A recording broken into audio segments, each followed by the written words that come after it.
let's do these two together, Max. They're Red Bull and Toro Rosso. Livery-wise, car-wise, I'm looking at these cars. I'm studying the pictures very carefully. I'm zooming in, Max. If I'm on your iPod, I'm squeezing the screen. I'm looking down, and I'm not seeing much difference between last year's Toro Rosso or Red Bull than this year's. They're evolutions of last year's exactly, car, and there's that word again. And we all know, and so don't leave us a comment. Oh, please do. That you know, the cars are going to change a lot between now and the start of the season. So the thing that they put in front of the press is nothing like what we see in Bahrain. But what I saw, what they put in front of the press, mate, it looked to me, obviously livery exactly the same, but I'm looking at the lines, I'm looking at the wings, I'm looking at everything, and I was struggling, mate, because I was thinking about this episode, and I'm thinking, what am I going to say about Toro Rosso and Red Bull? And I was struggling to find something that was different. So, yeah, and you're right, and you would struggle. I mean, there's a couple of noticeable differences in the sense that the monocoque's different and the front, the raised front wing is different. Yeah. But that's a given for most. Yeah, exactly. You're going to get that. You're going to get those things. You're going to get Pirelli tyre that we've seen. Yeah, and you're quite right. Interesting to see this year, though, Pep, that well, last year Red Bull had the pull rod suspension. All of a sudden, there's a couple of other teams this year that have got pull rod suspension. Gee, surprising. So they're effectively mirroring what Adrian Newey and his team of engineers back at Red Bull did last year. Yeah. Why? Because it was successful. And when you have the diffusers, double diffusers that have gone now and the like, it makes sense that if something works, you copy it, and they're doing that, and I get it, and if you didn't copy it, you'd be an idiot. Yeah. Because it's quick, it works, so Red Bull, that's why it works. and it's funny because it's technology that was around in the 1990s. Just brought back. Because it just bloody worked. Brought back, they went, okay, this will work. And we're seeing now other teams mimic that, and fair enough, I have no problem with that. We saw it last year. In 2009 with Braun with their double diffuser. Everyone else jumped on that and got that up to speed. So that's fine. I've got no problem with that. The Red Bull looks fine. The Toro Rosso looks fine. And let's not forget that this is Toro Rosso's. They have to build their own chassis now. They can't take them from. Absolutely. Yeah. There's no Red Bull anymore. piggybacking. Yeah. So this is the second Toro Rosso car for memory. That, last year's was an original, if you want to call it that. And this that's right. well, and this is the other Toro They have Rosso. to steal from Adrian now, rather than just get the plans delivered in their email, in their inbox. But I wish Toro Rosso all the best this year. I mean, let's not forget Sebastian Vettel. It was only in 2007 when he had a great year in Toro Rosso. Yeah, exactly. So they're they punch above their weight, and let's hope they do another great job as the sister team to Red Bull this year. All right, Max. Another team that's had an evolution has been Williams. They came out with their traditional testing livery, their dark blue, almost black-looking livery in their testing mode, and I had a look at it, and it does very much look like last year's car. I didn't see anything on there except for the quite high side pods. I was looking at that Williams, and again the front's higher, but the Williams you've seen in testing, mate, will not represent whatsoever the Williams that you see lining up on the lining up on the grid at Bahrain. It's the Williams do this all the time. The livery is completely different. They always put out a testing livery, like McLaren with the orange. I was going to say, if you go back to the 60s, mate, McLaren, 60s and 70s, McLaren's always put out the orange car for their testing livery. Yeah, but I'm looking at the car and maybe the car. I don't think they've bolted anything off on it, particularly that they're going to be bringing to Bahrain. Of course, they've raised the nose like everyone else has. Yeah. It's got bugger all aero on it at the moment that they're going to be using, and good luck to them. And incidentally, good luck to Williams and Frank and Patrick in particular when they float Williams Grand Prix on the Frankfurt Stock Exchange. Pep and I both work in finance, so good luck to Frank. Pity those of us in Australia who aren't working for institutions. We can't buy shares in Williams, but if we could, I'd lay a couple of lazy grand and buy some really? Williams shares, because Oh, I might get a hat or a pair of shorts or something. Max, it's funny you mentioned that because Justin Wilson shares that I bought into did nothing, and I'm joking, I didn't buy those. Anyway, He didn't. If he did, we wouldn't be doing this but podcast. yeah, he did. But the Williams car, at the moment, I can't really comment on it. I was suffice to struggling. say I was that looking at it and I was trying to look past delivery just at the actual car, and I couldn't. I think where Williams will end up differentiating, and this might be within the next 1 or 2 years, or 2 or 3 years, is with their KERS. Because Williams have put a Their lot of money flywheel. into KERS. They're using a battery system this year, but they've been putting a lot of money into their flywheel KERS system.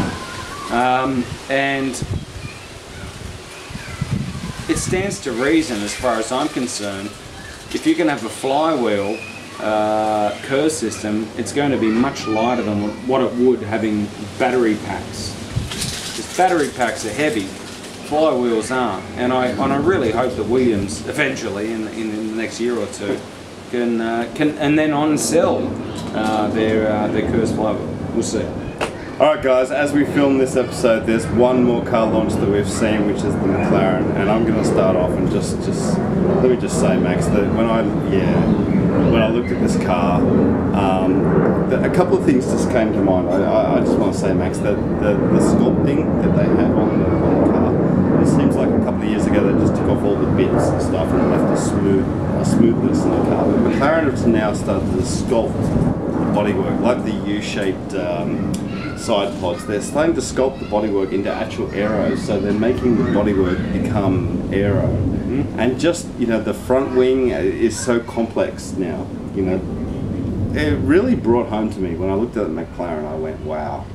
You see all these car launches, yeah, and then you look at the McLaren, and I've got to say, guys, a couple of you have mentioned it, it's the most beautiful car that I've seen in quite a while in Formula 1, mate. It's beautiful, it's great, I love it. Oh look, no argument there. I showed my girlfriend this morning a picture of the Morning, baby, look at this. The new McLaren. Hey, you like those apples? Did she love it, Max? She was mental for it. They don't put out an ugly car, let's be honest. It's great. But the side pods were very interesting in the sense that they're U-shaped. They go up. Getting the airflow to the back of the car. Fantastic. No double diffusers or anything like that anymore. So they're putting these U-shaped side pods in to force more air under the car, so on and so forth. And it's what I'd expect from McLaren, but they blew me away this year. Yeah, they did. It just looks great. They just simply don't put out an ugly car. The sculpting on the back of the car, Max, and the way that they've said, okay, we can't get aero from here, we're going to take it from somewhere else. We're going to find aero. It's just beautiful. It's just a great looking car. I hope it's a bloody quick car. Yeah. Because let's face it, mate. In 2010, McLaren were there or thereabouts, but they should have been right up. They should have been on the podium a lot more. They should have been getting more race wins. Absolutely. They had a very Whitmarsh, slow start to the season. As they say, McLaren aren't used to winning. They should be winning all the time. But they're not used to not winning. So yeah, that's what I mean. They're not used to not being successful. And for last year, the last couple of years, they haven't been that successful. 5 world champions on the grid this year in 2011. Okay, 2 of them happen to be driving for McLaren Mercedes. Okay, and they're both happy with the new car. They're both happy. Jensen's happy. They're both happy, and that's interesting as well, because we haven't talked about the Pirelli tyres. And Pep, if you could name a Formula 1 driver, right, who's soft on his tyres, who would you name? Well, the obvious answer is Jensen Button. Right. Yeah. Who does Jensen Button drive for? Right. We all know that. Exactly. So if anyone, because we've had Alonso in testing saying, shit canning the Pirelli tyres are crap, they grain very quickly and all that sort of thing. If I was Martin Whitmarsh and even Uncle Ron, I'd be standing there going, excellent, Ferrari are having problems. already by their number one driver with the tyres, because we've got a bloke out the back, JB, who is notoriously soft on his tyres. Easy, yeah. And JB will absolutely love, if there's any dramas with the Pirelli tyres, if anyone's going to nurse them properly, it's going to be Jensen Button. So for all you Jensen Button fans this year, if he's got a bullet of a car, and I have no reason to believe that car won't be. Those Pirellis, yeah. Hello. Yeah. You know, he's going to go good.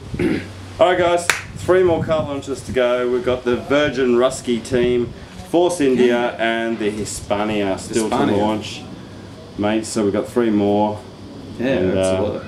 What are you pointing at there? Oh, what am I pointing at? Oh, you know, down there. All right, guys. Well, let me just set it up.